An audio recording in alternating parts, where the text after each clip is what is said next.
Welcome back, survivors. I'm glad you could join us tonight. If you're enjoying these stories, don't forget to hit that subscribe button and give this video a like to help boost the signal. And as always, drop a comment with your city or country. I love seeing where you're all listening from. The tower was never meant to be a home. It was an eye on a ridge, angular, weathered, all creak and rust, and for 2 years it had stared down at a valley that forgot how to breathe quietly. Mornings started the same: power check, perimeter walk, log entry. I didn't do it because I believed routines keep you alive. I did it because routines keep you from thinking too hard about why you're still alive. I rolled the solar drawer out and watched a thin plank of light spread across cracked panels. Battery readouts, 41%. Enough to heat water, run the VHF, maybe push a quick drone hop if I didn't get greedy. The wind moved through the firs below like some big animal changing sides in its sleep. Farther east, the old logging road stitched in and out of the timber, a faded scar you could almost mistake for a dry creek. Almost. Outpost 17, day 742. I set into the recorder, pencil tapping a metronome on the desk. Sun up at 0618. Skies clear, humidity low. No fresh prints in the west cut. Trip lines intact. I paused, listening to the building. Towers talk if you've got time for it. Wood answers heat, bolts complain, metal remembers storms. Out there, silence isn't the absence of sound, it's a layer you move through. Break it wrong, and everything in the valley turns its face to you at once. Coffee hissed. I poured it carefully, 3/4 of a mug to save fuel, and swept the field glass across the sector grid I'd painted on the window months ago. A pie of compass bearings with grease pencil markings for choke points, deadfall, gullies, blind draws. Nobody had told me to draw it. Nobody told me to stay. Orders had vanished like breath on glass. Habit filled the space orders left behind. At 0643, I cracked the VHF. Static, of course. Static was the only voice that never left. Then something else. LP anyone on the Valley net. A whisper under the noise, too faint to ride. My hand went from mug to gain knob without thinking. Say again, station. You're weak, unreadable. Switch to low power and give me 3. More hiss. A ripple like wind through foil. Then, Sector 9 blocked. Multiple non-responders moving south, convoy trapped. I wrote as I listened, left-handed so my right could work the dials. S9. South vector. Convoy. Trapped. The voice swallowed the ends of words like they weighed too much. A repeater somewhere had taken a hit, bursting, coughing, still breathing. I made a note to the side. Repeater 6 west? The old fire agency had planted those down in the canyon. I'd mapped 3 post-fall. The 4th was a rumor and a rust shadow on a topo sheet. I lifted the headset off and let the room's quiet settle. South vector. Sector 9. The timber thickens there, needles matted so deep footsteps sound like the ocean. The old road skirts a bowl of rock and drops to a river crossing no map got quite right. A good place to get boxed. A bad place to ask for help. I watched the valley.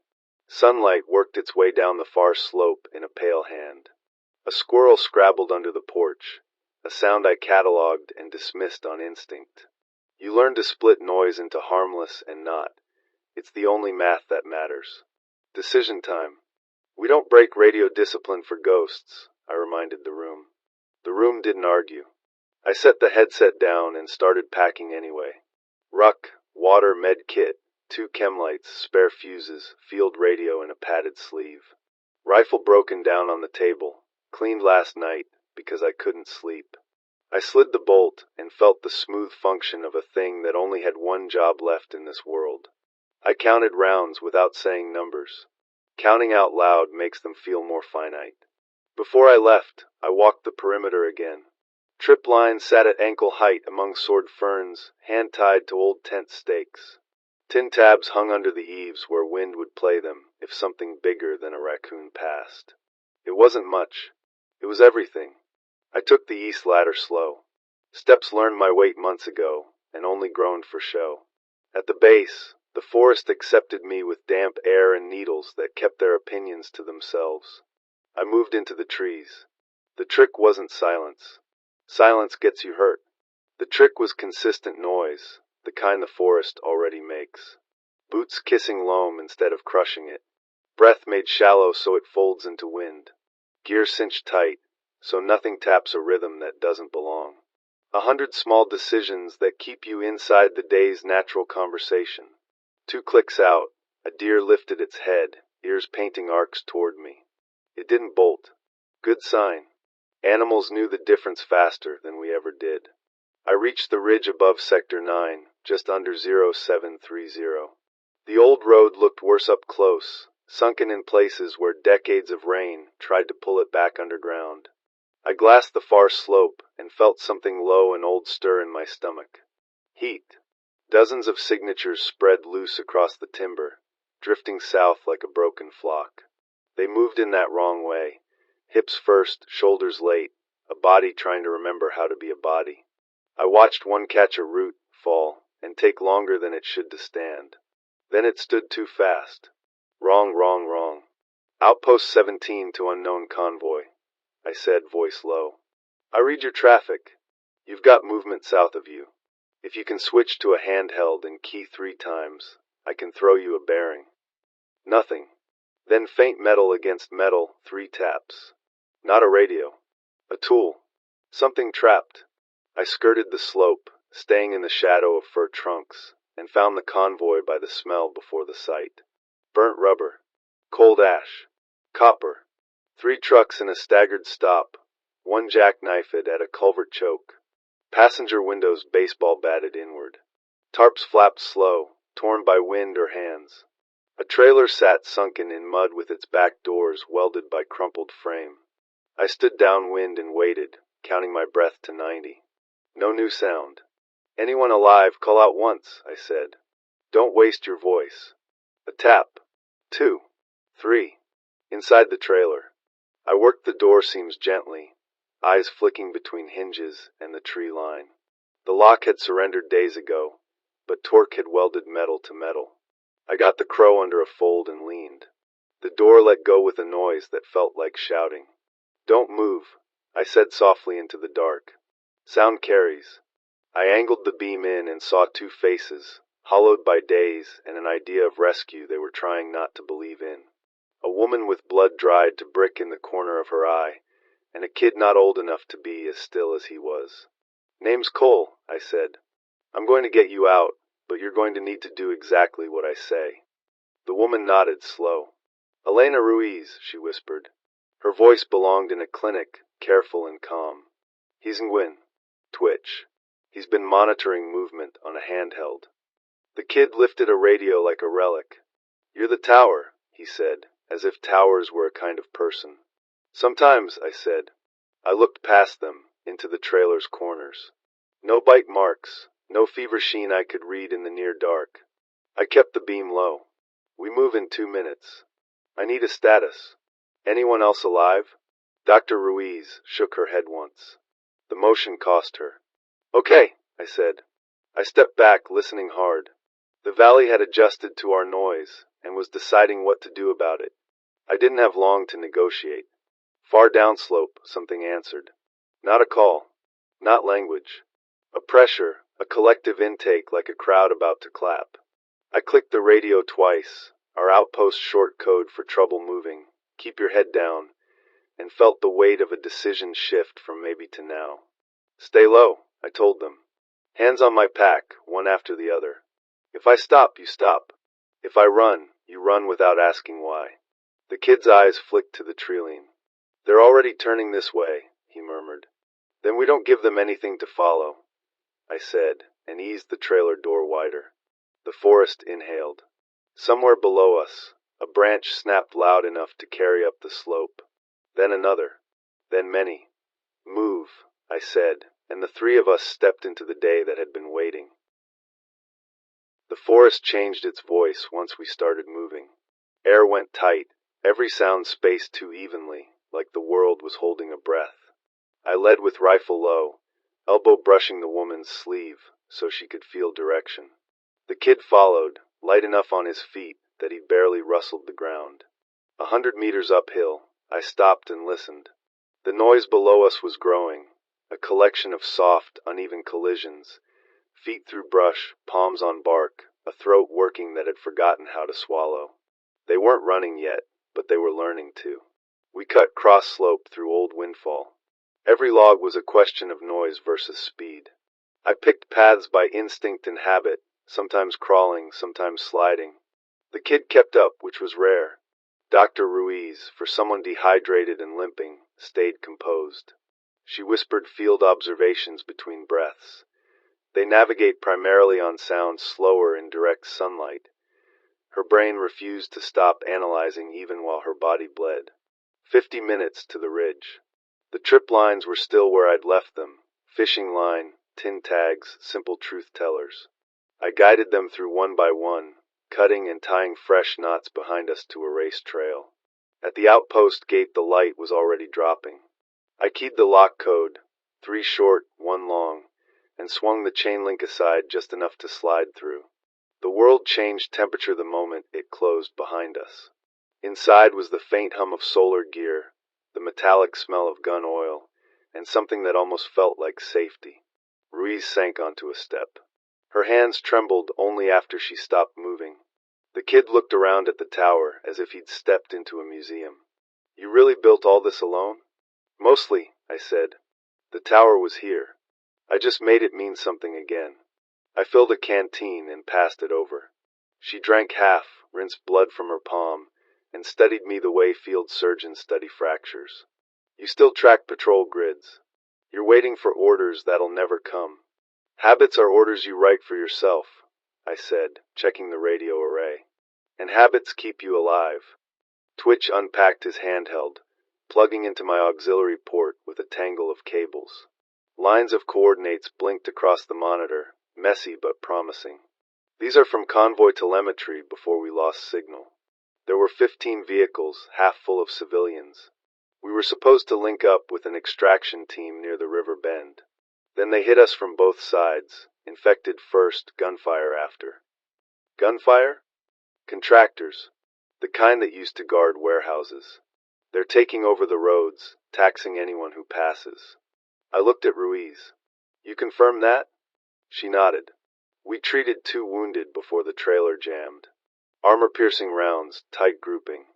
Not random raiders." I logged the intel on paper. Ink was slower than typing, but harder to lose to power failure. "Paramilitary activity," I muttered. "Probably Riley's outfit. He's been moving north, claiming supply routes." The radio squelched then, as if agreeing. A burst of numbers rolled through, clipped by static. I adjusted frequency until a voice cleared. "Any station in Valley Sector, respond. This is Ranger 1, outbound from East Ridge, convoy of civilians under pursuit. Repeat, multiple infected on our 6. Request coordinates for safe approach." Ruiz's eyes widened. "That's them. Survivors from our convoy." I thumbed the transmit key. "Ranger 1, this is Outpost 17. Copy your last. What's your head count?" A pause. Then, 12 souls, 2 vehicles functional. "We can't hold current road. We need a vector now." I flipped to the valley map. "You're on Route S, 9 near the washout. If you push west you'll hit a choke. Can you maintain radio?" "Barely. Battery dying." "Understood. You have an uphill track north of your position, steep but passable. Follow the sound markers if you hear them. We'll light your corridor for 5 minutes, then blackout." "Copy. Ranger 1 out." I set to work immediately. Twitch dragged cables while I climbed to the roof to angle the mirror rig. Old solar panels coated with aluminum foil, designed to throw light without giving a direct location. When the first beam hit the treeline, Ruiz was below patching fuel lines for the generator. 5 minutes, I called down. "No more." The lights flashed twice, paused, twice again, a pattern only we used. Far across the valley, faint pops of rifle fire answered, then silence. I watched through binoculars until my eyes burned. At first there was nothing but trees breathing mist. Then headlights flickered through trunks, weaving, bouncing. 2 trucks in convoy, running dark except for momentary glints. Behind them, shapes moved wrong in the half-light. Come on," I whispered. The first truck hit open ground near the old fire break. Infected spilled from both sides of the road, hundreds, maybe more. The driver gunned the engine, fishtailing through the gap. The second truck tried to follow but clipped a stump, rolled halfway, caught fire. Ruiz was already beside me, watching through the spotting scope. We can't leave them.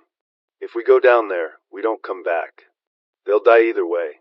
I watched figures crawling from the overturned truck, silhouettes thrashing against firelight. The infected converged, drawn by heat and sound.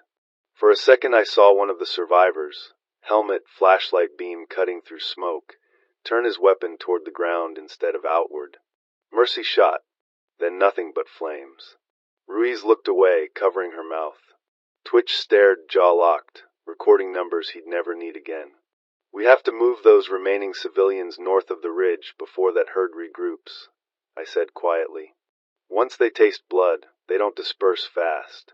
How many are left? Maybe half a dozen. And they're heading this way. I keyed the transmitter again, voice steady. Ranger 1, if you can hear me, adjust bearing to 085 and maintain radio silence. Flash once when in sight of tower. Static. Then a faint click, one flash acknowledgement. Ruiz exhaled, shaky. They're alive. For now, I said. We doused the mirrors, powered down to blackout mode, and listened. Somewhere below, engines coughed to life and died again, trapped in mud. Then distant gunfire, short bursts, controlled. They were still fighting. I logged the time, 2,103 hours. Then I added a single word beside it, incoming. The valley went back to its unnatural quiet. The first shot came as a soft pop somewhere below the ridge, swallowed almost before it reached us. The second carried sharper, the kind that means the shooter's backing up while firing. I left the scope long enough to slide the generator kill switch. The tower fell into pure night. No hum, no light, just heartbeat noise. Ruiz crouched at the window, scanning the darkness. 2 trucks left the road, she whispered. I count 3 people running on foot, maybe 4. Heat's all over the place. They'll lead the herd right up the slope if we don't cut a trail, I said. Twitch already had his drone up. He kept its lights off, reading the thermal return through a grainy tablet feed. A blur of red spots moved slow and dense across the valley floor, the leading edge bending toward our ridge like a tide. Hundreds, he murmured. Fast ones in front, walkers behind. They've picked up scent or sound, can't tell which. Doesn't matter which, I said, slinging the rifle. We pull those survivors in, or we don't sleep again. Twitch, mark me a corridor up the west cut. Dr. Ruiz, prep bandages and antibiotic packs. Use the last of the iodine if you have to.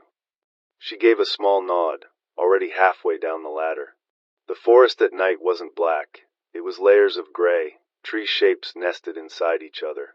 We moved by muscle memory, not sight. Twitch stayed at my shoulder with the handheld, whispering distances as we went. 50 meters to first ping. Still moving. The slope flattened at an old service road. Mud-slicked deep ruts. A wrecked pickup blocked half the path, hood still warm from use. One of the civilians leaned against it, panting through a split mask. I pressed a hand to his shoulder. Quiet. Where's the rest? He pointed downslope. 2 of them in the ditch. I glanced where he pointed and saw a faint shimmer, movement in the reeds. I gestured to Twitch to cover left and slid down. 2 figures huddled under the bank, one dragging the other. The dragged one was limp, leg bent wrong. Not bitten, the conscious one said immediately. He twisted it when we ran. I gave a quick flashlight flash low to the ground. No blood spray, no bite bloom under the skin. Help me lift. We heaved him up the incline just as a new sound crawled out of the dark. That slow, collective moan that wasn't voice or animal. Twitch froze. They've locked on us. Distance. Too close to matter. Then we move. We made for the east slope, our footfalls loud now, abandoning stealth for speed. The man we carried tried to keep quiet, but pain has its own volume. The moan below fractured into individual howls, feet breaking branches, bodies colliding with trees. At the halfway mark, I stopped, dropped the pack, and yanked a flare from my vest. Cover your ears. I cracked it and hurled it downslope. The hiss and glare were immediate, white light painting every trunk, every face. Dozens of them, pale and slick, jerked toward it. The herd shifted like an organism sensing food, pulling away from our line. Go! I shoved the survivors uphill. Twitch led, helping the injured man. I brought up the rear, rifle ready but barrel low. The infected surged toward the flare's glow, stumbling over one another in their hunger. The ridge lip appeared like salvation and punishment at once, steep, exposed, no cover. The outpost lights flickered once, then died again. Ruiz must have seen us on thermal. I keyed my radio twice. The gate light blinked red to green. We made it through the perimeter as the flare burned out. Ruiz was waiting with her med bag open. Lay him here, she ordered, voice crisp, hands already moving. I did, then turned to Twitch. You record that swarm pattern? He nodded, showing the tablet. See how they split after the flare? They chase noise first, heat second. We can map that. Do it. We'll need corridors marked before dawn. Ruiz tied a splint with a strip of torn jacket. He'll live if infection doesn't set in. But we can't keep doing this. Supplies are low, water's lower. Then we fix it. She looked up at me. Fix the world. No. Fix the plan. I moved to the comms table and flipped through frequencies. Static, static, then a faint click, short, deliberate, 3 taps, pause, 3 more. Morse pattern for contact confirmation. Who the hell is still signaling? Ruiz asked. Someone organized, I said. Someone close. A burst of clearer voice cut through the hiss. Outpost 17, this is Sergeant Reyes. National Guard, Detachment Echo 5. We've been tracking your signal. Friendly approach from South Ridge, 2 clicks out. I stared at the radio. Reyes. That name had lived on my contact list 2 years ago, before the command grid went dark. He'd been good, practical, calm. If he'd survived, he wasn't alone. Reyes, this is Mercer, I answered. Approach vector acknowledged. You've got a partial horde between you and us. I can clear a path with sound markers. Appreciate it, Captain, he said. We're escorting civilians. About 20. Ruiz looked at me over her shoulder. 20? We can't house 20. We won't need to, I said, checking my watch. We just need to get them inside before the herd turns back. Twitch's voice was small but steady. We're really doing this, huh? Bringing people in? Better them here than screaming in the trees. I loaded 3 sound lures, small metal canisters rigged with motion sensors and old alarm sirens. Ruiz frowned as I clipped them to my belt. You step outside that fence again, you might not come back. I gave her the smallest smile I had left. That's why I don't plan on stopping. She didn't smile back. You'll need someone on comms. I'll keep the gate ready. Good. And Ruiz, keep the lights off until I signal. If they see light, they'll move faster. I slipped out through the rear gate, the forest swallowing me like it had been waiting. Down in the dark, the lures in my hand felt heavier than they should. Each one meant a life saved or lost, depending on timing. I planted the first near a drainage culvert and moved east, counting under my breath. Wind picked up, wrong direction. My scent would ride it right into the valley. No time to reset. From somewhere beyond the tree came a new sound. Engine revs, headlights flicking in the mist. Reyes convoy. And then lower but closer, the whispering shuffle of 100 feet, finding their way uphill. I thumbed the first lure active. The siren's wail cut the night like a blade. The forest screamed back. The sound lure's scream cut through the valley like a wire under tension. For 2 minutes the forest was pure chaos. Bodies moving in the dark, branches snapping, the air filled with a kind of hunger that doesn't need language. By the time the siren died, Reyes's convoy had reached the base of the slope. 2 vehicles, a cargo truck with half its panels shot through, and a Humvee held together by hope and sandbags. The headlights flickered once, off and on, our prearranged signal. Gate open. I said into the mic. Ruiz answered with 2 short bursts of green light through the canopy, our version of a welcome mat. I ran point to guide them in. Up close the truck looked worse. Bullet holes patched with duct tape, makeshift armor welded from stove doors. The civilians inside blinked against the sudden quiet, like people waking from a bad dream. Reyes stepped down from the Humvee. He looked older, thinner, but still carried himself like a man who knew what to do with silence. "Captain Mercer," he said, voice hoarse but steady. "I'll be damned. Thought you'd gone under with the rest of the Signal Corps." "Thought the guard pulled out south," I answered, shaking his hand. "Guess we were both wrong." He smiled briefly, then turned to his people. "Get the civilians into the lower bunkhouse. Weapons and med kits on the porch." Ruiz met us halfway, already triaging. "Anyone bitten?" she called. "No bites," Reyes said. "Plenty of bruises, dehydration. One broken arm. Bring them through one at a time. I'll check pupils and vitals." I watched her work for a moment, the precision of it, the calm, and then caught sight of a man standing apart from the rest. Heavy build, beard trimmed too neatly for someone living rough. He had the look of someone used to command, just not the kind that came with uniform stripes. Reyes noticed my stare. "That's Riley," he said quietly. "Private security. Hired muscle turned survivalist. He and his crew linked up with us after the Yuma breach. Mercenary type? The kind that listens if you talk tactics. But he's got his own ideas about who should give orders." Riley walked over before Reyes could finish, boots crunching on gravel. "Nice setup you've got here," he said, scanning the tower, the perimeter wire, the solar array. "You planning to keep it secret forever, or share the neighborhood?" "Depends on who's asking," I said. He smiled without warmth. "The man who can help you keep it." Ruiz shot me a warning glance. I nodded slightly and turned to the map pinned under plexiglass on the command table. "We're sitting on the last viable elevation before the valley floods. Every other crossing point is choked. That means this ridge becomes the funnel if the horde turns north. You want to help? We start by controlling that funnel." Reyes leaned over the map. "We're stretched thin.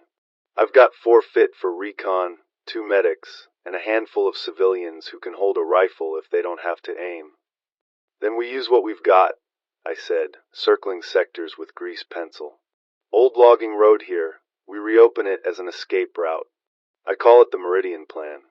We clear fallen timber, lay sound markers, and make a path wide enough for vehicles. That buys us time to move people south if the valley collapses." Riley snorted. "You want to drag civvies down a mountain road with a herd on their heels? You'll lose half before the second mile." "Unless we make them chase something else," I said. That got his attention. "Sound discipline and misdirection," I continued. "We'll set up noise corridors, controlled lures that draw the infected away from the road. One false path after another, leading them into dead zones." Ruiz straightened. "That means we'll need generators, speakers, wiring." "And timing," I finished. "Precision. We'll set each lure on a relay trigger. Twitch can manage the electronics." The kid looked up from his tablet. "I can patch the old Firewatch control board to run timers. Might even sync with the drone feed if we get stable power." "Good," I said. "Reyes, your people handle the physical clear. Riley, you and your crew dig the fallback trenches and set the barriers. We'll layer the defense, outer observation, mid-fallback, inner kill zone." Riley folded his arms. "And who exactly's giving the go order when it's time to cut and run?" "I am," I said. He didn't argue, but the silence that followed was full of promises. By late afternoon, the outpost looked almost alive again. Civilians sorted supplies, Reyes's soldiers repaired the Humvee, Twitch climbed the tower to calibrate drones. The smell of diesel mixed with pine resin, a smell I hadn't realized I missed. Ruiz stood beside me on the porch, wiping her hands on a rag.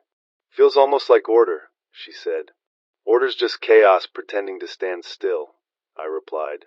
She gave a tired smile. "Still, pretending feels better than running." As the sun dipped, Reyes reported in. "Perimeter sensors online. We've got eyes on all approaches. Nothing moving yet." "Good.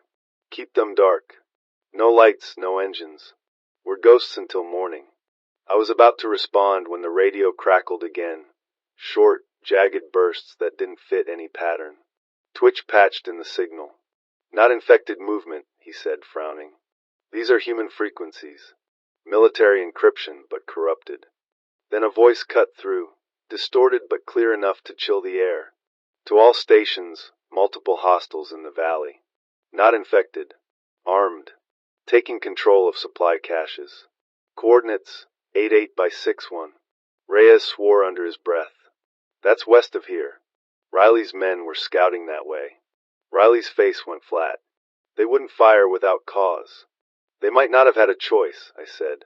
The static roared again, louder, and beneath it came something else, a faint rhythmic pounding, deep and uneven. Twitch turned pale. That's not static. That's ground resonance. They're moving again. How many? Ruiz asked. He swallowed. All of them.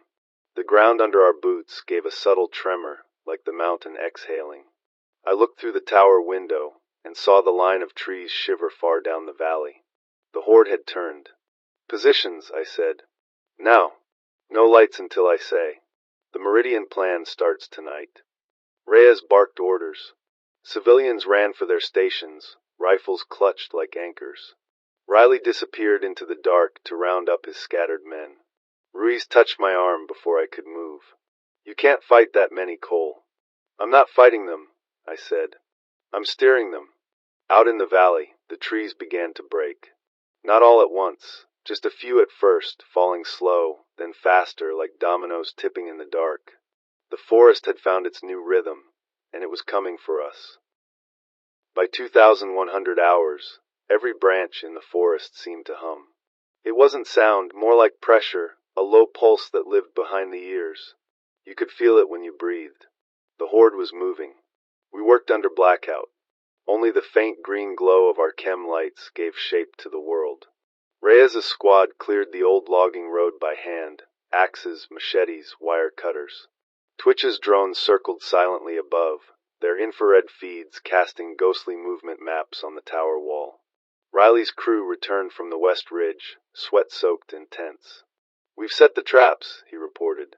Noise generators, fuel drums, trip mines. You sure we want to light those in sequence? We don't light them, I said. We time them. Detonations will come from radio pulse. Every blast has a purpose, one to attract, one to delay, one to divide. He gave me a skeptical look. You think you can choreograph the dead? I've done worse with living soldiers, I said, tightening the strap on my rifle. The Meridian plan is simple. Steer the horde east by manipulating sound. Keep them away from the road until the evac convoy passes through. Then seal the valley behind them with controlled demolitions.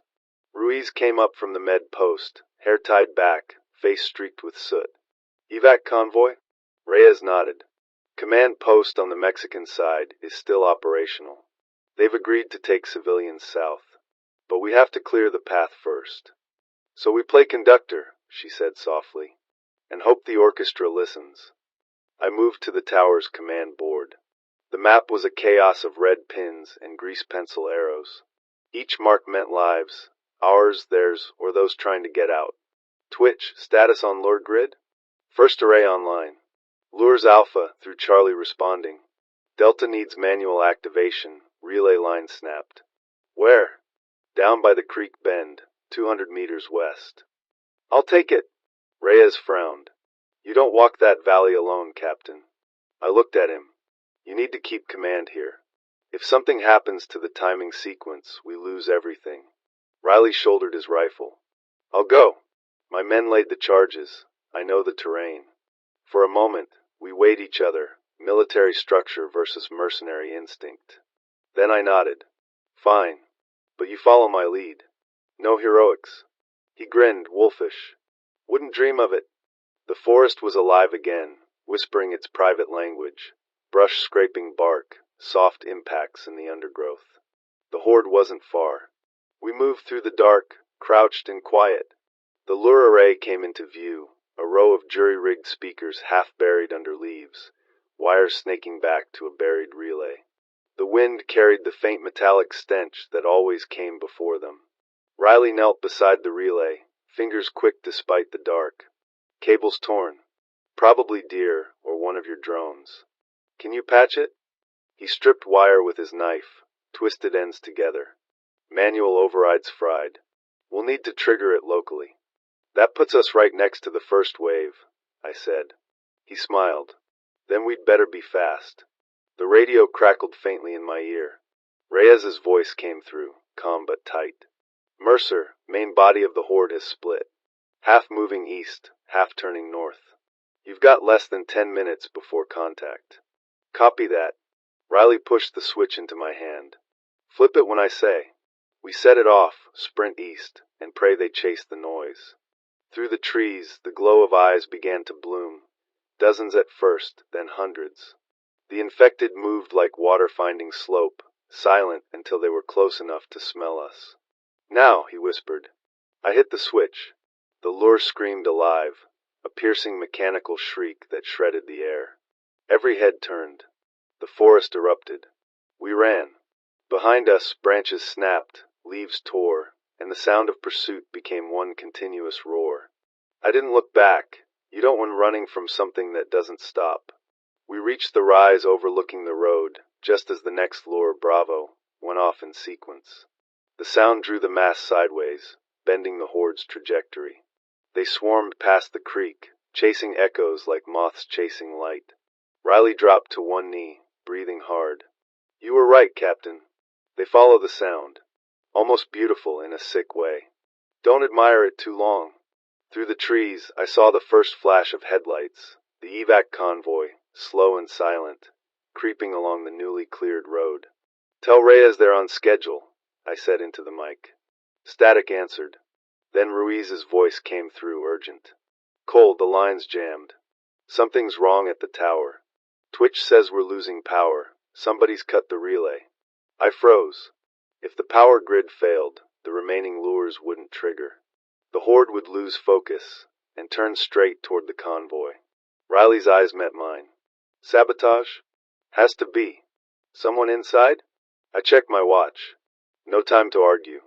We need manual activation for the next sequence, or those people die. He stood, checking his rifle. Then we split. You head east to Delta. I'll loop back to Echo. If either of us makes it, the plan holds. You sure about that? He grinned again, that same reckless glint. You were right, Captain. Fighting the living is worse than the dead. I'll take my chances with the dead. We clasped wrists, old soldier style, then broke off.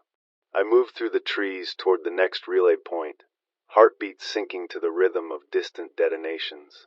Each blast was a breath of survival, a delay bought with fuel and timing. Halfway there, movement flickered in the dark, too deliberate for infected. Human. A shadow stepped from behind a tree, rifle aimed low. Twitch. I hissed. The kid's voice trembled. I had to. He told me it was the only way to keep the power stable. He wasn't talking to me. Behind him, another figure emerged, holding the main relay cord like a leash. It was one of Riley's men, grinning calm wrong. Orders changed, Captain, he said.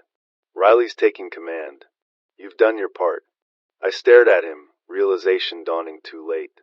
The sabotage hadn't been random. Riley was cutting control, not to destroy the plan, but to own it.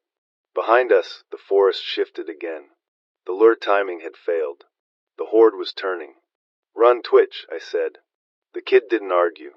He bolted toward the ridge as I raised my rifle. The merc squeezed first. Muzzle flash lit the trees. I fired once, twice, hit center mass. He dropped. Then the world filled with sound again. Snapping branches, ragged breathing, the dead converging on the noise we'd just made. I grabbed the relay cord, jammed it back into its port, and slammed the trigger. Every lure in the valley screamed at once. The forest held back, and then, mercifully, everything exploded into light. When the valley shrieked, it felt like the earth was tearing open. The lures had worked briefly. The horde yawned and bent, drawn toward engineered noise like iron filings to a magnet. For a moment the plan lived. Headlights showed the evac convoy slipping through a gap that had been there a second ago and would be gone a minute later. Then the plan learned how fragile it was. I still don't know whether Riley meant to cut the relays to seize control, or whether one of his men panicked and tried to take his orders into his own hands. Either way, the sabotage had bought him a gamble. By forcing a manual reset, he'd put our timing into human hands. When the man fired at Twitch, he wasn't just shooting at a kid, he was setting a precedent. Fire begets attention. Attention begets a corridor of sound the dead can run to. We did what we had to. The lure chorus bought the convoy a clean run. We watched headlights thread the road like a string of beads. But while the dead chased the echo, other things moved in the dark that wanted more than noise. Riley returned half his crew down to skin and bone, faces split with fear. He walked in like a man who'd been to hell and found it overcrowded. "We lost 2 teams on the west flank," he announced, voice guttering. "Ambushed. Not infected. Men with armor, badges dark as oil. Took our scouts and half our fuel." He said it like a wound and like a confession. "Who?" Reyes asked, slow and flat. "Contractors?" "Something like that," Riley replied. "Organized. They're pushing supply caches and claiming them. They want this ridge. Figured if they could control the sound grid, they control the road." He spat in the dirt. "They tried to make me cut lines. I didn't. One of mine did. Rage is a fine, precise tool. It's easy to feel righteously angry when someone else's betrayal costs lives. It's harder to act with discipline. I had to choose. We pulled whoever could stand into the inner bunkhouse and locked the doors. Ruiz did triage by the dim light of a headlamp, hands moving with a surgeon's economy. The injured man I'd carried earlier clutched a blanket, teeth chattering, and when he looked at me, I could see the same question in every survivor's eyes. "Did you do enough?" Outside, the forest had reorganized. The lures redirected a slab of the horde east, but another swell started to bank toward the ridge. Sound had created channels. We'd carved one too many paths in the dark. The dead were not clever, but they were relentless. They'd learned to exploit any weakness we left. "Riley," Reyes barked, "you account for your men, or they don't pass the gate." There was a coldness to Reyes I liked. No flair, no show. He wanted names, not excuses. Riley's jaw worked. Half of them slipped when the contractors hit the west. The rest ambushed, dragged off. We tried to hit back, but they had numbers and trucks. He fell quiet. Regret does not absolve. We didn't have time for argument. We had 2 threats. The living in armor who wanted our position, and the dead who wanted our bodies. They approached on different grounds, but their pressure arrived at the same point. The outpost. "Make the corridor silent," I said. "No bells, no whistles, no running engines. If they think we're small and quiet, they'll bypass us. If they think we're loud and organized." I let it hang. Twitch's drone feed stuttered as his battery neared its end. He scraped every last pixel, mapping the pattern. The main herd split like tides, a long arm angling northeast, another banking toward our sector. But there was an anomaly, heat signatures that moved too coordinated, engines echoing under the trees. Humans. Riley set his jaw. "Give me a shot," he said. 24 of my people can sit the east cut. Hit them with flash, and they'll pull away." He meant to use muscle. I meant to use timing. The only way to reconcile the two was to give him a role that didn't get him the keys to the tower. "Fine," I said. "You run the decoy runs. Use your loudest vehicles. You create a show south of the ridge. Make them think the hill is defended. Keep them engaged long enough for the convoy to clear the road, and for Reyes to pull the fallback." Riley's teeth flashed. "And the contractors? They'll show themselves when they think we're vulnerable," I said. "We bait them with sound and let the terrain do the rest." I didn't tell him that the terrain was us, the ridge, the drop, the choke points, because truth has a way of making cowards braver and brave men reckless. Night wove around us. We moved like a machine. Reyes's soldiers set silent trip lines and fallback markers. Twitch recalibrated the drones for low-light thermal. Ruiz organized a stripped-down field triage that could be collapsed in 2 minutes. Civilians learned to hold a single position without flinching. We worked on the assumption that we'd be asked to buy time for others at almost any cost. At 0100 the human threat stepped forward. I picked it up first as a whisper on the radio, garbled, modulated, a voice trying to sound like authority. "Outpost 17, this is command unit. Open your gates. We require resupply and will secure your location." The voice was velvet smooth. It had been trained. Riley cursed under his breath. "They're contractors. No badge. Fake briefs." He spat the word like a struck match. I keyed the mic, identify. "State your credentials." My voice had to be ice. "If you let anger creep in, the liars smell it and get bolder." Silence. Then a laugh like a dry branch. "No credentials to show. Orders come from higher than you, Captain. Hand over the control grid, and we'll keep the dead on our side." I felt every head in the room turn to me, the question like a physical weight. Hands on rifles shifted. Ruiz's fingers tightened on a bandage. Twitch's jaw clenched. "Say that again," Reyes said, voice a commanding breath. "We don't hand it over," I said. "We don't trade the lives of the many for the ego of the few." There was a pause, a calculation in the air. Then a muffled shout far down the slope. Someone had decided to make their own voice heard. Tires spun, metal scraped, a shout cut short. The contractor's laugh snapped off into shouted orders. Sound answered sound. The contractors had decided to force the issue by opening up, guns bellowing, lights flaring.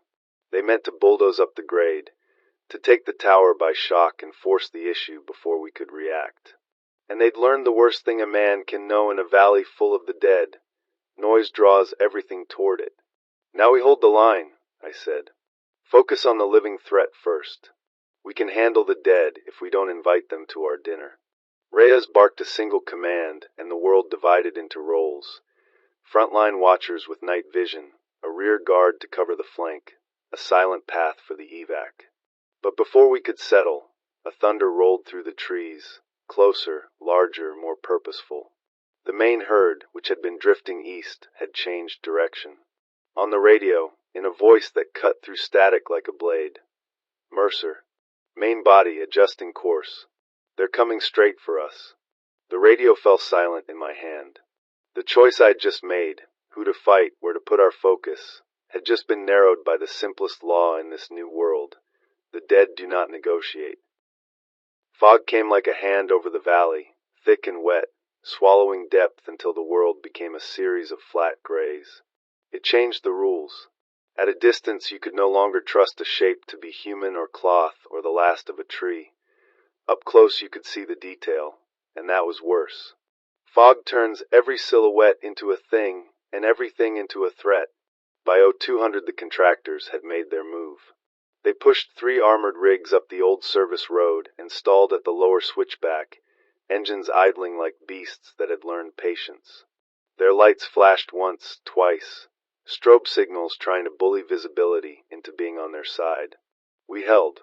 Reyes had his men in place, 2 watching the road, 2 holding the lower trench line, 1 on the tower with me to fine-tune comms. Twitch's tablet blipped like a heart monitor, trying to parse thermal returns through the fog. "Call sign Echo 5. They've posted scouts along the ridge.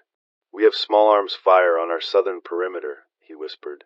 "Can you see movement beyond the contractors?" I asked. "Lots," he said. "Too many. They're bunching up in rings, like a whirlpool. The fog's probably helping them, muffling scent, confusing sound." We were small in a place that suddenly seemed huge. The contractors wanted to take us by force, to use our grid to control an axis. The dead wanted to take us by appetite. Both approached on different timetables, both with different kinds of certainty. "Riley," I said, "you and 3 men push the south blind, and make them think we'll fight for real. It's a show. Use flares, not bullets. Make them loud enough to draw some of the herd, but controlled." He hesitated a heartbeat too long, then nodded. "I can do loud. Do not engage with armor-piercing," Reyes added. "Only suppressive, controlled noise. If you get into a firefight, you'll invite the horde." Riley's grin was brittle but obedient. He set off into the fog with his men, carrying speakers and fueled drums like sacrificial props. We watched them go, shadows stepping out and then erasing into the gray. The contractors made their first play a half-hour later. They fired a line of tracer rounds uphill, meant more to intimidate than to create casualties. The tracers painted the fog like angry comets. One hit the brush and set a small flare of fire that licked toward a stack of dry branches. Sparks near dry fuel. are how you write a new emergency into an old plan. Put it out, Ruiz hissed, and two civilians scrambled with blankets, tamping the sparks. The smell of smoke threaded through the fog, an extra note of danger. Fire gives position. Riley's decoy worked better than I'd hoped. The speakers screamed, a grotesque chorus that swelled and dipped. The herd answered like an instrument, turning as a mass to follow the new music. For 10 minutes we had breathing room, sufficient for Reyes to drag in an extra barricade, and for Twitch's drones to rise on fresh batteries and try to push thermal pixels through fog. But the contractors were not foolish. They pushed toward the gate, armor plates clanking, men in face shields barking orders. One of their scouts slipped past a sapling and engaged a trip line, tripping a tin tab that screamed in a different register. The contractor fell, curses swallowed by fog. A brief, brutal firefight erupted on the lower berm, men shouting, shots cracking, the metal taste of spent casings. Gunfire is a beacon. The dead treated it like a compass. The nearest ring of the horde, already intrigued by the speakers, angled toward the noise and picked up speed. The fog made them less visible, closer than they seemed. Within 15 minutes, the wall of the dead was pressing on both the contractors and our outer barricades. Fall back to the tower. Reyes snapped. We consolidate, now. We didn't need to be ordered twice. The inner lines snapped into a practiced shape.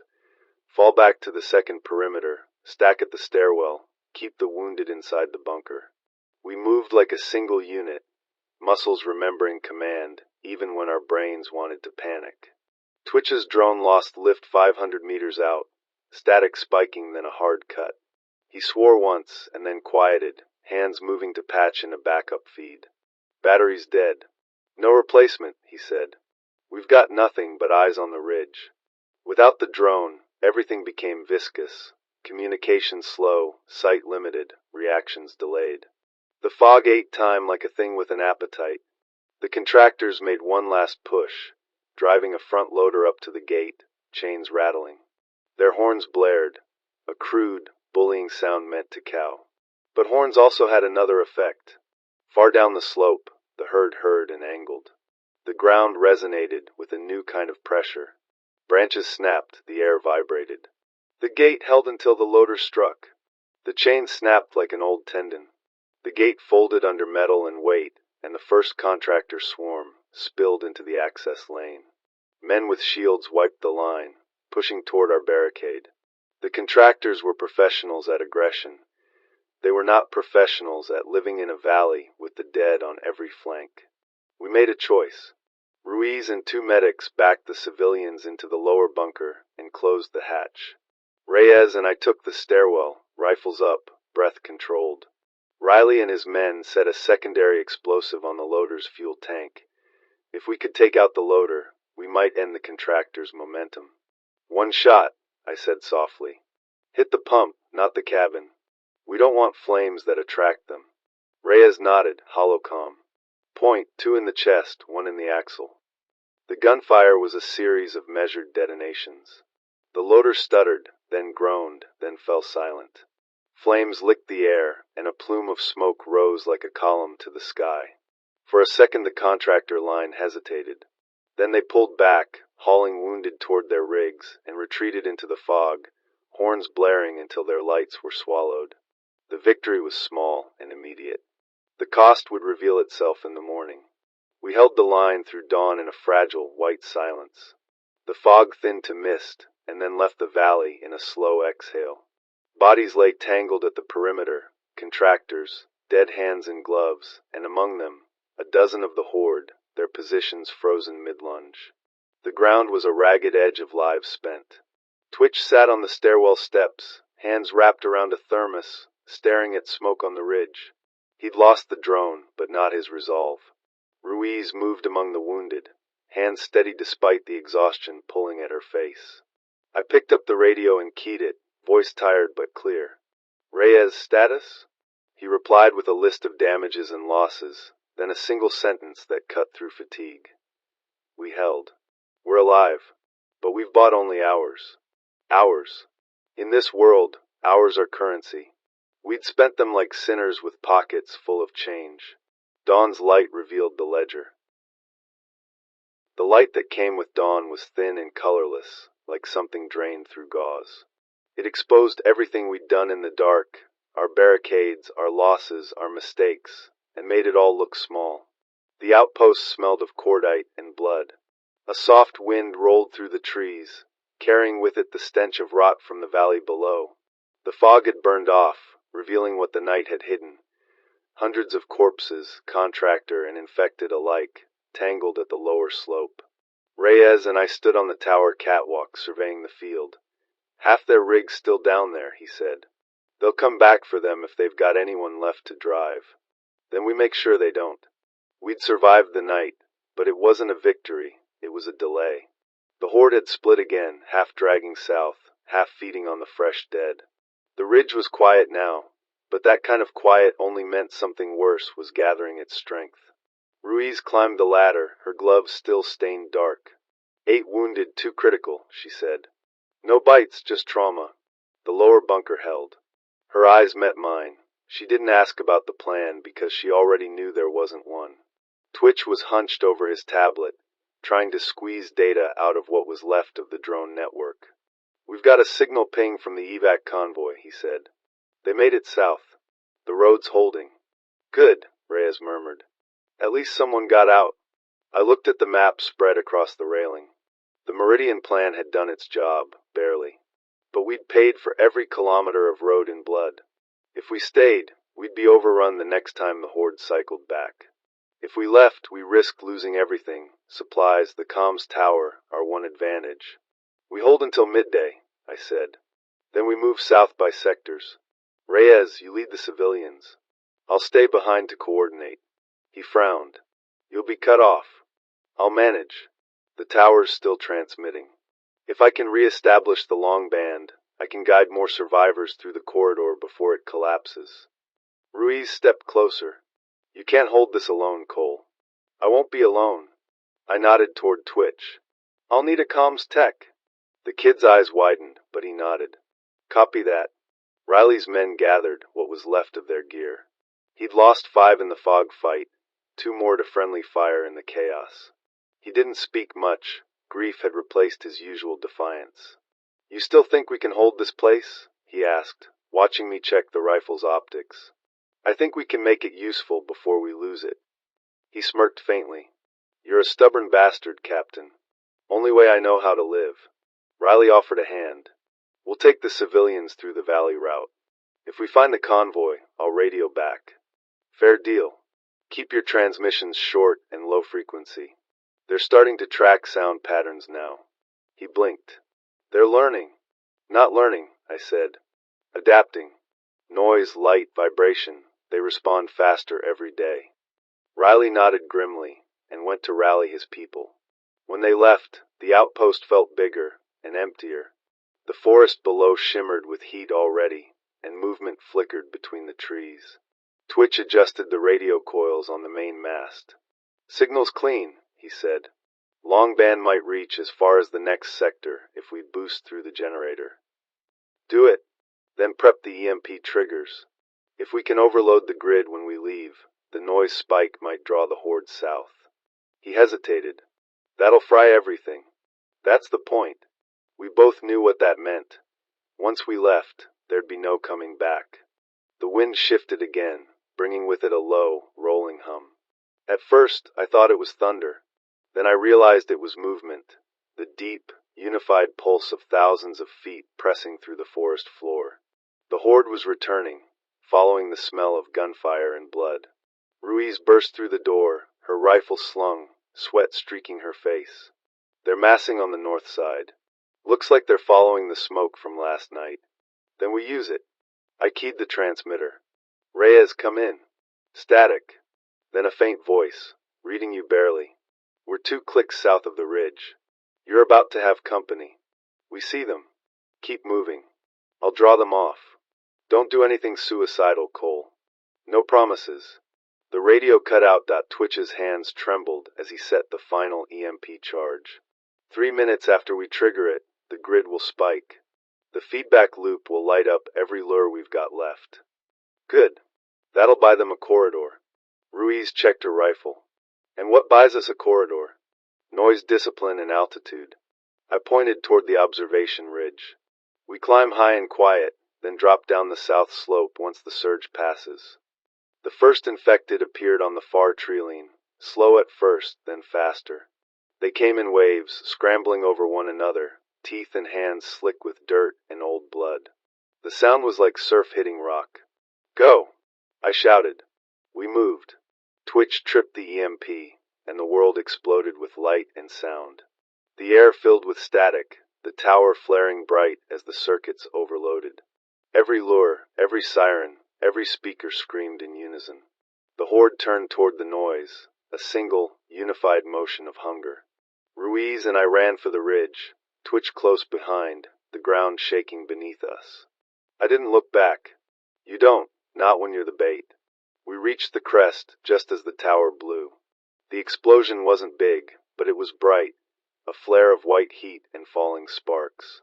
The dead flooded toward it, a living tide swallowing metal and earth.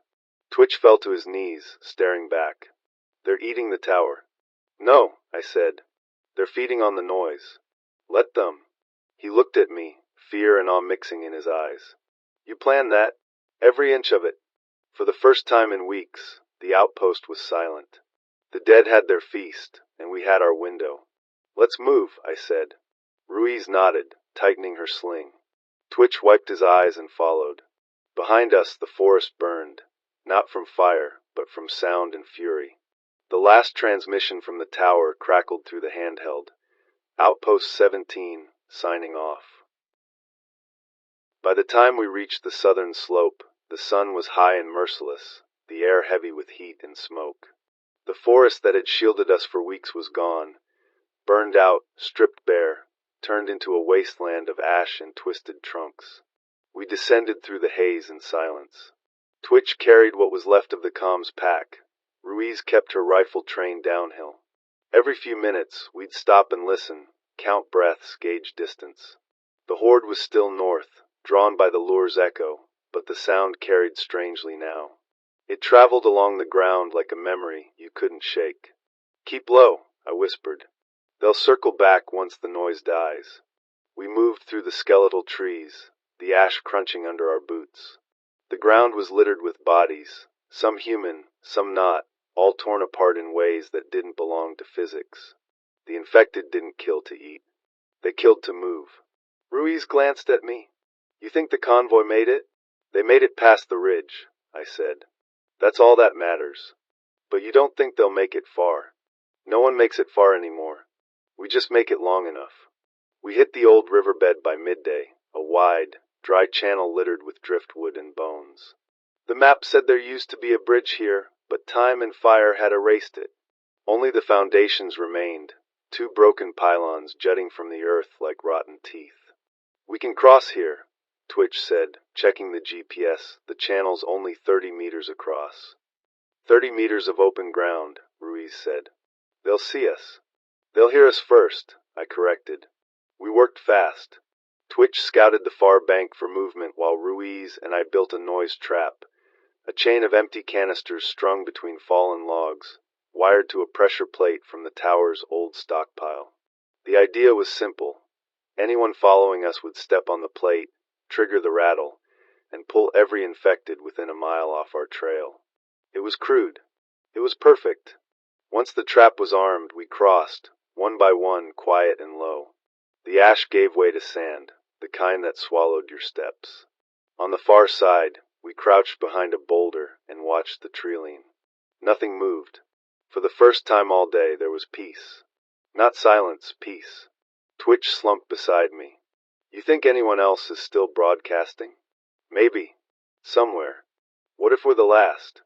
Then we keep the signal alive, I said. Even if it's just between us. Ruiz looked south, toward the faint shimmer of heat that marked the desert beyond. You really think Mexico's holding? Last we heard, yes. But it won't stay that way forever. Nothing does. She gave a tired smile. That's a soldier's answer.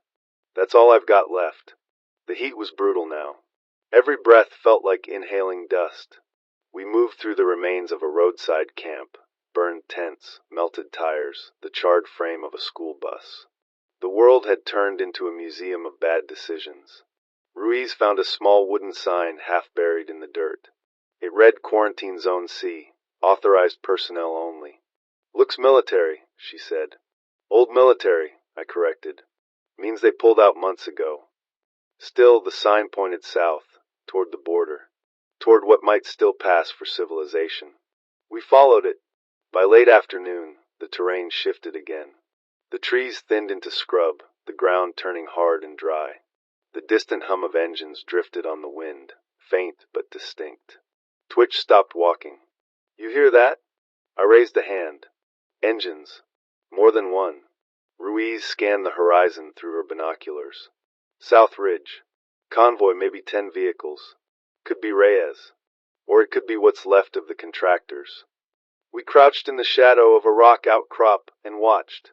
The vehicles moved in a tight formation, dust rising behind them. Through the scope, I saw armored panels, painted black, no markings. Not Reyes, I said. They're scavengers. Armed. Everything's armed now. Ruiz exhaled slowly. We can't go around them. The desert's too exposed. Then we wait until dark. Twitch swallowed. And if they spot us before that? I looked back at the trailing we'd come from. Now nothing but smoke and ghosts. Then we used the noise trap. We huddled beneath the ridge, watching the convoy set up camp a few hundred meters away. They worked with precision, guards posted, fires doused, vehicles positioned in a semicircle. These weren't drifters. They were organized. Through the scope, I saw a familiar face, Riley. He was alive. Son of a bitch, Ruiz murmured. He made it.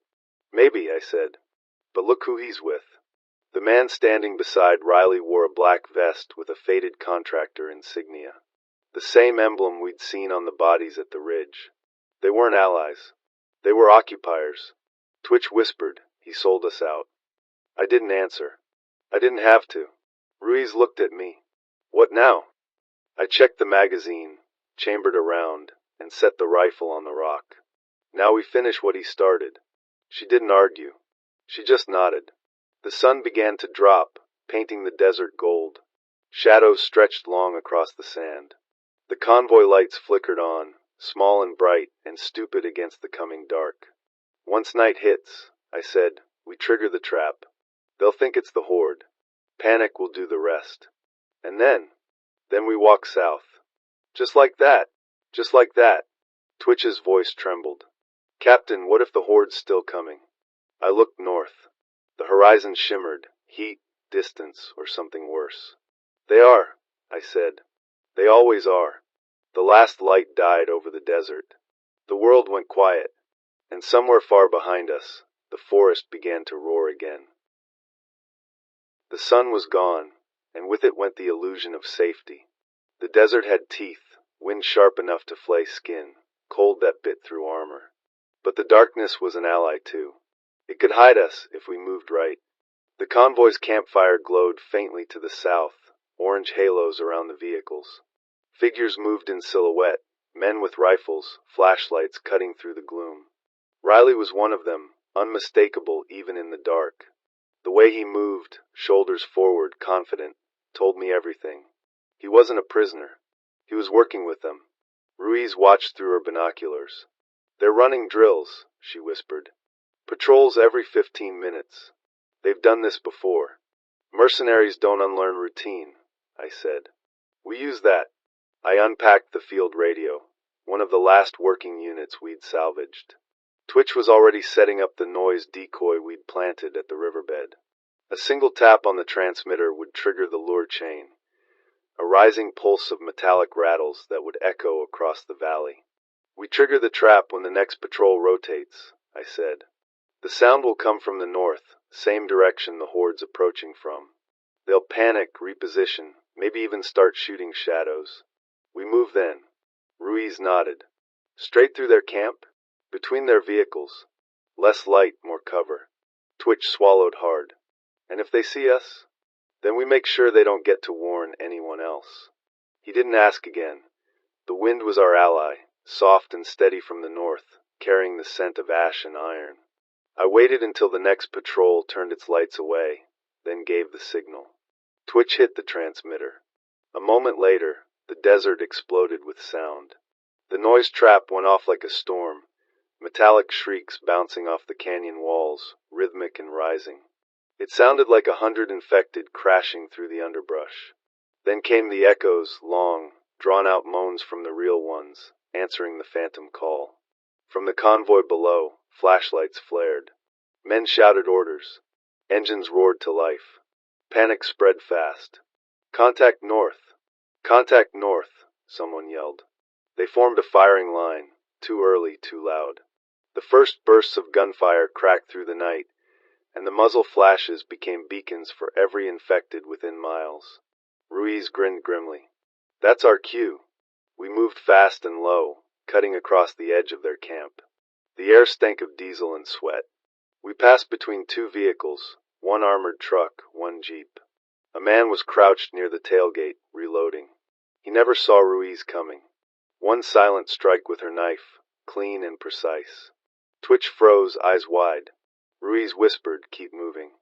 We reached the last row of vehicles when a shout broke out behind us. "Movement! West flank!" "Run!" I said. We sprinted for the open desert.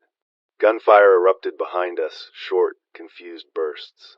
The mercenaries were shooting at ghosts, but that didn't mean we were safe. The sound had already drawn the horde closer. Over the roar of engines and rifles, I heard the unmistakable low-frequency rumble, the infected moving as one. "Captain!" Twitch called out. "They're here!" The first wave hit the convoy like a flood. We turned back just in time to see it, a black mass of bodies spilling over the ridgeline, illuminated by tracer fire. The mercenaries held their ground for less than a minute before the formation collapsed. The infected poured in, screaming, thrashing, clawing. The sound was unreal, a single living roar that drowned everything else. "Move!" I yelled. We ran south, toward the dry wash beyond the ridge. The ground sloped downward, offering cover. Ruiz fired twice, short, controlled bursts to drop two infected that broke from the herd. Twitch stumbled on a rock and went down hard. I hauled him up, adrenaline cutting through fatigue. "You good?" He nodded, breath ragged. "Just twisted my ankle." "Keep weight off it. We're almost clear." The screams behind us turned to chaos, gunfire, explosions, human voices dissolving into the noise. The convoy was gone. Riley was gone. The desert was devouring them all. We didn't stop moving until the sound faded, that we reached the southern flats, a barren stretch of cracked earth dotted with old solar towers. Some still stood, reflecting faint light from the burning horizon. Others lay shattered, their panels glittering like broken mirrors. Ruiz collapsed against one of the towers, chest heaving. "We made it." "Not yet," I said. "We're still too close." Twitch sank down beside her, nursing his ankle. "They're all dead back there, aren't they?" "Most of them," I said. "Some might have made it south. Maybe Reyes." Ruiz looked up. "You really think he's still alive?" "I think someone has to be." She laughed quietly, no humor in it. "You always were the optimist." "Not optimism," I said. "Planning. Hope is just a tactic that keeps you moving." She smiled faintly. "I'll take that." The wind shifted again. From the north, faint light flickered, the convoy's fires, or the horde's movement. Hard to tell, but it was coming closer. Always closer. "We move at dawn," I said. "Head south until we hit the containment line." Ruiz raised an eyebrow. "You still think it's there?" "It has to be." Twitch looked up at the stars. "And if it's not?" "Then we build another one," I said. "That's what we do." We took turns sleeping under the cold glare of the solar towers, our weapons within reach. The infected didn't come that night, not yet. Maybe the noise, the fire, the slaughter had satisfied them for now. But even in sleep, I could hear it, the echo of footsteps, the endless, hungry rhythm of the dead. The morning came slow, gray light crawling across the desert floor like something uncertain of its right to return. I woke before the others, the cold seeping into my bones despite the layers. My rifle lay across my chest, frost collecting on the barrel. For a few minutes, I just listened, to the silence, to the far-off hiss of wind through the ruins. After the chaos of the night, it felt almost unnatural. But beneath that stillness, something moved. A rhythm. A pulse. The horde was still out there. Ruiz stirred beside the base of a tower, her breath visible in the chill. "You ever think," she muttered, "that silence is just the world holding its breath before it screams again?" I checked the radio. No signal, no chatter. Just static. "I used to think silence meant safety," I said. "Now I think it's warning us." Twitch sat up, wincing as he adjusted his bandaged ankle. "We heading out?" "Yeah. We move south. If we're lucky, we'll hit the containment perimeter by nightfall." "And if we're not?" Ruiz asked. "Then we keep walking until we do." We packed up fast. Supplies were light, 2 days' water, half a magazine each, and one working radio with dying batteries. It wasn't enough, but it would have to be. The desert stretched endless before us, rippling heat already distorting the horizon. We followed the old service road, cracked and half buried by sand. Every kilometer, we passed relics of a world that thought it could control nature. Collapsed fences, scorched vehicles, sun-bleached warning signs that read quarantine zone. Do not cross. Irony never survived long out here. By midday, the temperature had climbed above 40 degrees Celsius. The heat shimmered off the road, warping the distance into mirages. Twitch muttered something about the map being wrong, about how the road curved when it shouldn't. Ruiz pointed at the horizon. "That's because it's bending around something. Look, those towers." Through the heat haze, faint shapes appeared, metal pylons, barbed fences, and what looked like motion sensors. The containment line. We picked up the pace. But as we got closer, the details sharpened, and hope dulled. The fence was breached. Sections of razor wire hung loose, posts bent inward as if something massive had pushed through. The sand was scarred with tracks, hundreds of them. "Not just infected," Ruiz said quietly. "Vehicles too." I scanned the breach with my scope. Burned-out trucks lay along the perimeter, blackened skeletons of failed evacuation attempts. And in the center of it all, an old checkpoint shack, still standing, its walls pockmarked with bullet holes. "Let's check it," I said. Inside the shack, it smelled like dust and metal. Faded papers lay scattered across the floor, logbooks, quarantine reports, half-burned manifests. I sifted through them, reading what I could. "Last entry," I said aloud. "Containment breach confirmed. Command relocation to Site Bravo. Civilian traffic redirected." No date. Just coordinates. Ruiz leaned over my shoulder. "Site Bravo. Could be another outpost, or the last command hub before the fall." Twitch adjusted his radio's antenna. "If we can triangulate the coordinates." "Do it." He tuned the dial slowly, fingers steady despite the static. The frequency caught, and a faint signal emerged, a repeating pattern, soft, rhythmic. 3 short bursts. 3 long. 3 short. I froze. "SOS." "It's automated," Twitch said. "Weak but constant. Origins about 40 kilometers south-southeast." "Could be survivors," Ruiz said. "Could be a trap," I replied. "Everything's a trap these days," she muttered. "But if it's a real signal, then it's our best chance." We refilled canteens from a cracked water drum, checked our ammo, and prepared to move. We followed the tracks south. Deep tire impressions mixed with the erratic footprints of the infected. Some prints overlapped, meaning the convoy had been pursued. There were drag marks too, human-sized. Every few hundred meters, we found another sign of battle. A spent casing, a bloodstain, a half-melted radio. It wasn't just a retreat. It was a running fight. At one point, we came across a wrecked Humvee. The front end was buried in sand, the rear hatch blown open. Inside, a skeleton still wore its uniform.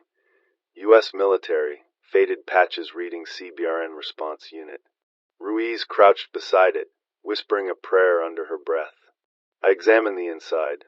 The dash still flickered faintly, some residual charge in the system. The onboard terminal blinked. Autolog transmission failure, reconnecting to Bravo command. "Bravo's real," I said. Twitch stared at the screen. And it's still broadcasting. I looked at the horizon again. The signal's direction lined up perfectly. South-southeast. Then that's where we go. I said that we'd covered another 6 kilometers when the wind shifted from south to north. It carried with it a smell that froze the blood in my veins. Rot. Ruiz caught it too. They're coming. Twitch turned, scanning the horizon. From the breach? I nodded. The noise trap. The convoy. It drew them this way. Now they're following the sound of the fight. How many? Enough. Ruiz cursed under her breath. We'll never outrun them on foot. We don't have to, I said.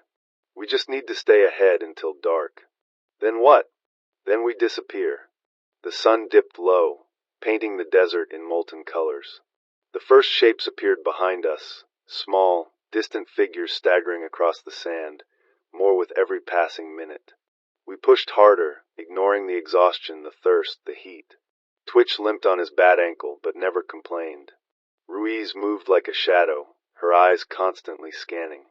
By the time the light faded, we reached higher ground, an overlook where we could see the valley ahead. And there, in the distance, faint but visible, was a cluster of lights. Sight Bravo, I said. Twitch's face broke into a grin. We made it. Ruiz didn't smile. We're not there yet. Behind us, the horizon rippled, dust clouds rising, black shapes moving through them like a tide. They're faster now, she said. Then we move faster, I replied, chambering around. The last of the sun vanished. The first stars appeared. And somewhere in the dark, a signal kept repeating. 3 short, point 3 long, point 3 short.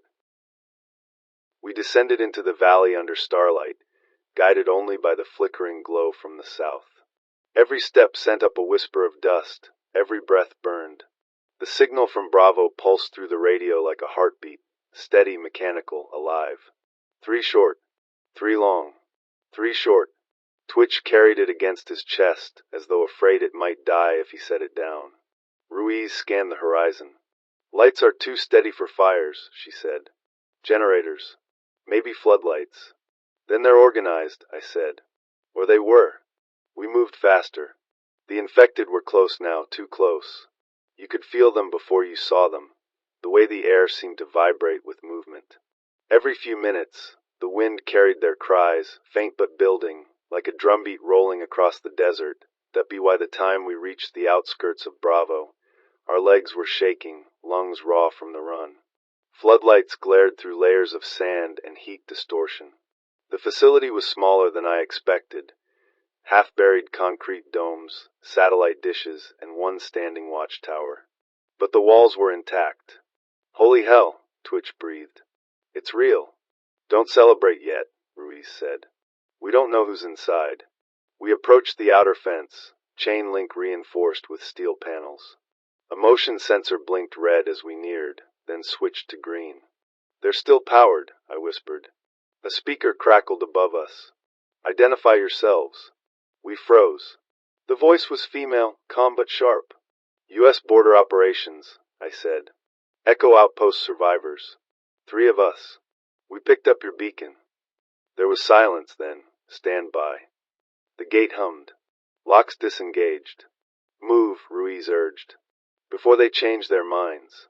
The interior smelled of disinfectant and diesel. Floodlights illuminated stacked cargo crates, sandbag walls, and a central communications tower bristling with antennas. A dozen figures moved among the shadows, soldiers, medics, civilians. They looked tired, hollowed out. The woman who greeted us wore a captain's insignia, Rivera, the same name I'd heard months ago on encrypted channels. Welcome to Bravo, she said, her tone flat. Or what's left of it. She studied us closely. You came from the north? Forest sector, I said. Outpost Echo. Her eyes narrowed. Then you've seen what's coming. More than I'd like. She led us into the command bunker. Inside, a map of the border was pinned across the wall, red markers scattered along it, most crossed out. Only one still blinked, Bravo. We lost contact with every other site, Rivera said. Monterey, Tucson, Hermosillo, all gone. We're the last operational hub within 500 kilometers. What about evacuation corridors? I asked. She shook her head. Air routes are compromised. Ground convoys can't move without drawing the herds. We hold here until we can't. Ruiz leaned against the wall, exhaustion catching up to her. How long's that? Rivera looked at the map again. Hours. Maybe a day. They gave us food, ration bars, and tepid water. It tasted like life. Twitch worked with Bravo's comms text to boost the signal. For the first time in weeks, a voice crackled back through the static. "This is Fort Yuma Command," it said. "Bravo, confirm survivor presence. We read you weak but clear." The bunker erupted in movement. Rivera snatched the mic. "Copy, Yuma. 3 Echo survivors confirmed. Infection perimeter breached North Sector. We're holding temporary." Yuma's reply was strained, distant. "Copy that, Bravo. Reinforcements unavailable. Recommend fallback to secondary evac grid when feasible." "Grid location?" Rivera asked. "Transmitting now." The coordinates scrolled across the screen. 100 kilometers southeast, near an old mining complex. A potential extraction point. Rivera turned to me. "You've been coordinating survivor movements. Can you plan a route?" I nodded. "I can do better than that. I can get us there." We split into teams. Rivera's troops, Bravo civilians, our small group from Echo. Around 40 people total. I plotted a path using satellite data, timing movements to avoid herds, and using terrain to mask us. Twitch set the radio to auto-transmit. His voice shook slightly as he read the message. "This is Outpost Bravo, last operational station. Moving southeast to evac grid. If you're hearing this, you are not alone. Signal repeating on emergency band." The red light blinked steadily, looping his words into the void. Ruiz rested a hand on his shoulder. "Nice work, kid." He smiled weakly. "Feels like sending a prayer." The first breach alarms went off before we were ready. North perimeter sensors lit up red. "They found us," Rivera said. "Then we move now," I replied. "Forget the plan. We fight our way clear." The floodlights came alive, cutting through the night. The horde was pouring down the ridge. Hundreds, maybe thousands. The same wave that had swallowed the convoy. "Hold the line!" Rivera shouted. Machine guns thundered. Muzzle flashes turned the desert into daylight. The air filled with dust and screams, and the bone-rattling percussion of gunfire. Ruiz was beside me, firing in controlled bursts. Twitch relayed positions over the comms. Rivera's troops held firm, but the infected kept coming, climbing over their own dead, filling every gap. "Too many," someone shouted. "Fall back to the tower," I ordered. We retreated through the base, laying suppressive fire. Twitch tripped and nearly fell, but Ruiz hauled him up. The infected crashed against the barricades, relentless. Inside the tower, we sealed the door with steel rods. Rivera's last squad took positions at the windows. "Evac grid's only good if someone makes it out," I said. "We buy them time." Rivera nodded once. "Understood." They came in waves. Every bullet bought seconds. Every second bought a life outside. Twitch's radio buzzed once more. "Yuma again. Bravo, we read multiple heat signatures approaching your sector. Evac choppers en route. Hold position." Ruiz laughed bitterly. "Hold position. That's all we ever do." "Then let's make it count," I said. We fired until the barrels glowed. When the ammo ran dry, we switched to blades, crowbars, anything that would break bone. The tower shook, but it held. Steel and willpower fused together. The roar outside grew distant, swallowed by the whine of engines above. "Choppers," Twitch gasped. Rivera keyed her mic. "Bravo to Yuma. Flare marker deployed." The sky lit up crimson. The first helicopter swept overhead, guns blazing. The infected scattered under the onslaught. "Move!" Rivera shouted. "All survivors to the LZ." We sprinted through the smoke and sand, covering each other's backs. The chopper's side door hung open, a crewman waving us forward. Twitch stumbled. Ruiz grabbed him. I turned to cover them, and saw the tower collapse, flames licking up its side. Rivera's voice cut through the chaos. "That's it. Everyone aboard." We jumped, the ground disappearing beneath us as the helicopter lifted into the dawn, The desert spread below, endless and burning. The wall we'd once called a border was gone, buried under waves of movement. But ahead on the horizon lay the faint grid of the evacuation zone, temporary, fragile, human. Ruiz leaned back, eyes closed. Twitch clutched the radio, still transmitting the SOS. Rivera sat across from me, silent. "You think we'll make it?" she asked. I watched the sunrise cut through the smoke. "We'll make it far enough." She nodded slowly. "That'll have to do." The radio kept repeating, steady as a heartbeat. "If you're hearing this, you are not alone." I looked down at the wasteland we'd left behind, the forest, the wall, the outpost where it all began. Borders were gone, but the line between life and death still held. And as long as someone kept that signal alive, so did hope.